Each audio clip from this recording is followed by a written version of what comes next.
السلام عليكم. اهلا بيكم في حلقه جديده من بودكاست بعد النهايه، البودكاست اللي بنتكلم فيه عن مراحل الحياه. وبما اننا بنتكلم عن مراحل الحياه، في عنصر مهم جدا في حياتنا وهو الجانب المادي والتمويل.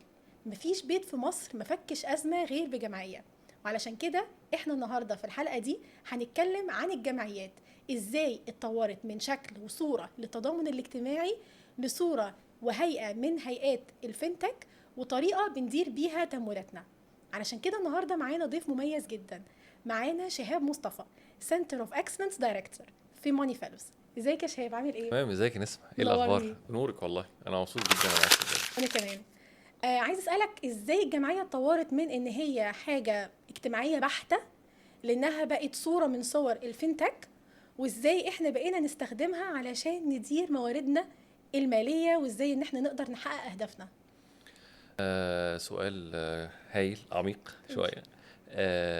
طبعا الجمعيه بشكل عام، يعني احنا كمصريين عارفين التراديشنال جمعيه من آلاف السنين. يعني احنا لو نفكر مع بعض كده، هو الجمعيه دي ظهرت امتى؟ هتلاقيها سنين ضوئيه. صح. قبل البنوك تقريبا، يعني قبل ما في بنوك كانت الناس بتعتمد على الجمعيه. مهم. والجمعيه دي حاجه من التراديشنال قوي اللي الناس بتحبها قوي، والاسباب مهمه جدا. صح. اولهم التكافل. مهم. النهارده الجمعيه الناس بتفكر فيها ان انا كلنا هنخش جمعيه عشان نساعد حد معين. مهم. ممكن كلنا نقف مع بعض عشان خاطر في حد محتاج فلوس دلوقتي. صح. في حد اتزنق فاحنا محتاجين له جمعيه. ده جانب. وفي كونسبت تاني اللي هو التحويش، يعني برضو مش بس العميل اللي اتزنق او الشخص اللي اتزنق فالناس كلها بتقف معاه. في واحد هو اوريدي حاطط بارت في حياته الجمعيه، ان انا كل ما بقبض بشيل فلوس احطها في جمعيه عشان يمكن احتاجهم، او انا عاوز حاجه معينه في المستقبل. فالجمعيه دي حاجه جوه عاداتنا صح. وتقاليدنا، محبوبه جدا. كل الشعب المصري تقريبا لو سالتي اي بيت او حد هتلاقيه اكيد حد عنده دخل جمعيه. صح. عايز اقول لك كمان ان ده مش موجود في مصر برضه ولا في الشرق الاوسط. يعني انت عندك الجمعيات في افريقيا موجوده، اسمها ساكوس. في الهند تشات فاندز، في مكسيكو تاندا، في كذا بلد، يعني كذا بلد في العالم هتلاقي عندهم فكره الجمعيه، بس بيطبقوها بالشكل مم. اللي ليها علاقه بالكالتشر بتاعهم. اوكي. فدي حاجه اوريدي في العالم كله منتشره من الاف السنين. ده من وحي هذا الموضوع بقى جت فكره ماني فالوز، يعني للنور يعني. من كراسة صفراء بنكتب فيها الدور على مين، بالظبط. لدلوقتي لتطبيق وابليكيشن ونظم رقابية عالية بقت موجودة حاليا بتوفرها شركات زي شركة ماني فالوز اللي انت دايركتور فيها. عايزينك تكلمنا كده ازاي الفكرة ظهرت، وازاي انتوا بتقدروا تضمنوا حقوق العملاء، وازاي ماني فالوز قدرت انها تغير يعني الاكسبيرينس بتاعت ناس كتيرة. اوكي. طبعا التطور اللي بيحصل في الديجيتال ترانسفورميشن اللي بيحصل اكروس كل الاندستريز، فكان جه الوقت بقى على ان الجمعيه بدل ما هي تبقى تراديشنال تبقى ديجيتايزد، Yes. فتبقى ثرو ابلكيشن. مهم. طيب فبدات نشوف، يعني طبعا الفكره جت للفاوندر احمد وادي، وكان هو اصلا عاوز يخش جمعيه. اوكي. وكان في المانيا، مم. فحاول يخش جمعيه، ما عرفش يخش جمعيه لان طبعا في المانيا ما حدش يعرف الموضوع.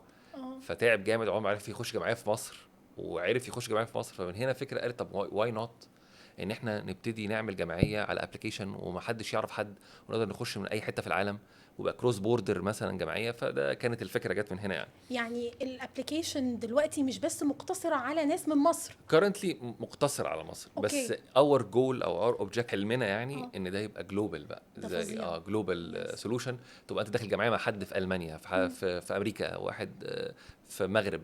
فده الحلم بتاعنا يعني. اوكي. فبدانا نفكر في ان هو ازاي تحول رقمنه الجمعيه التراديشنال لابلكيشن على الموبايل. طيب كان بنبص للموضوع، بصي في مصر في او في اي كوميونتي او اي ايكونومي، في بانكد كاستمر وفي ان بانكد كاستمر. دول مهم. النوعين من العملاء. مم. واكشلي دلوقتي بقى في 3 انواع، اللي هو بانكد وان بانكد وفي الاندر بانكد. خلينا نشرحهم بقى. اه. يس. طيب البنك دول عملاء اللي هم ليهم حسابات بنكيه وعارفين الكريدت كاردز والديبت كاردز وفاهمين البنوك وليهم اكسبيرينس مع البنوك يعني. مهم. وعنده حد ائتماني وعنده كل الاوبشنز اللي نقدر يتعامل مع بنك. تمام. الان بانكد اللي هم التراديشنال جمعيه، اللي هو بيقبض فلوسه كاش، هو ده ما يعرفش حاجه عن البنك. يعني صح. ده واحد بيخشوا في جامعات مع بعض ويطلعوا فلوسهم لبعض، وده اسمه unbanked. الشريحه الثالثه اللي ظهرت اللي هي الاندر بانكد، اللي هم الديجيتال والتس والبريبيد كاردز. دول شريحه جديده ظهرت في الفتره الاخيره. وبرضو من الحاجات الغريبه شويه بتحصل ان الشركات الفinTech في مصر بتخاطب الثلاثه مع بعض، وهو في فرق كبير جدا ما بين كل شريحه وكل فكر عميل.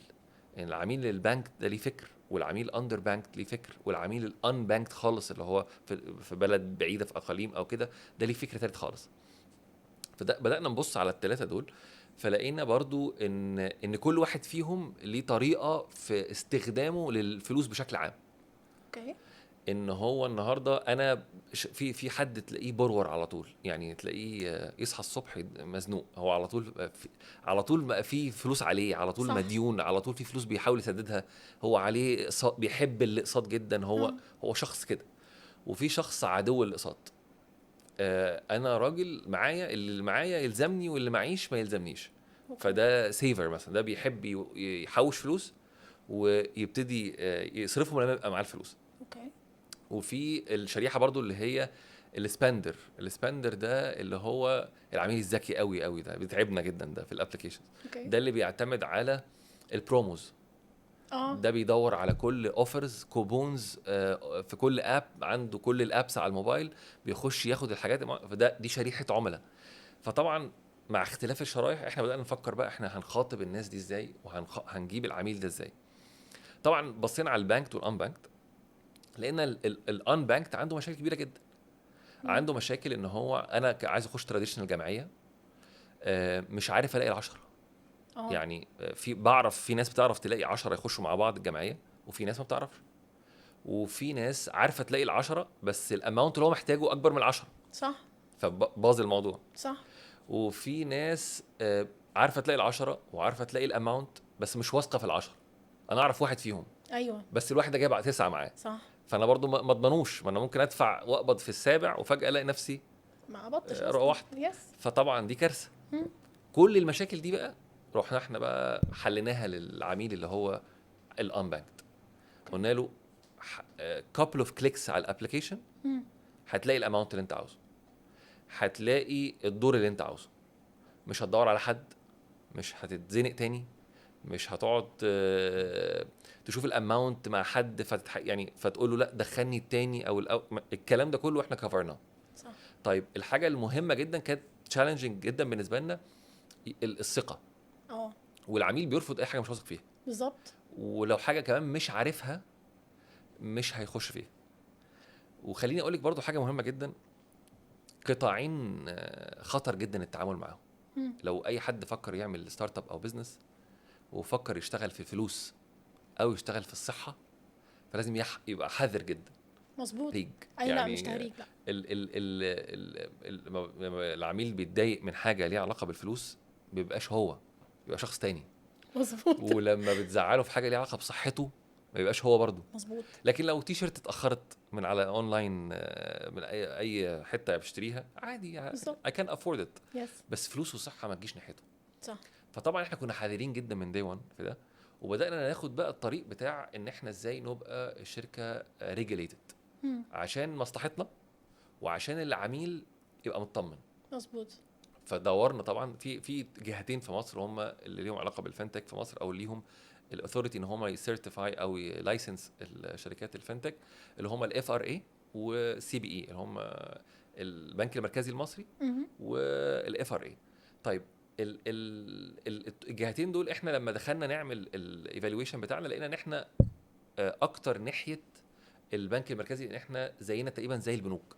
يعني احنا بندي كاش في الايد، انا بدي اماونتس في الايد والبنك بيدي فلوس. ايوه. فبدانا نخش تحت بقى الايه البنك المركزي. طب احنا دلوقتي فين؟ احنا تحت الاشراف المختبر التنظيمي للتكنولوجيا الماليه للبنك المركزي المصري. وطبعا بعد ما بنعدي الساند بوكس ده بنبقى لايسنسد يعني، وبناناونس ده على طول. واحنا دلوقتي تحت الاختبار مع البنك المركزي.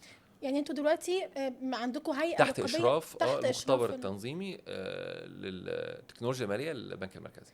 ده شيء مهم جدا. انا شخصيا ما بحبش الجمعيات لان ليا تجربه مش لطيفه. وانا صغيره دخلت جمعيه وكان في حد وما ادانيش فلوسي، فانا خلاص بعدت بالظبط عنها، ما بقيتش بالظبط اخش في الجمعيات. بس دلوقتي لا، انا دلوقتي عندي جهه ورقابه وعندي يعني اوبشنز كتيره اختار منها. ومن ضمن الحاجات الحلوه ان في الابلكيشن انا قدامي اهداف ممكن اسعى ليها، 100%. فده يخليني كمان اللي هو مش بس بقى انا بحقق اهدافي، لا ده انا كمان I manage my expenses. بدل ما انا بصرف very good فلوسي point. يس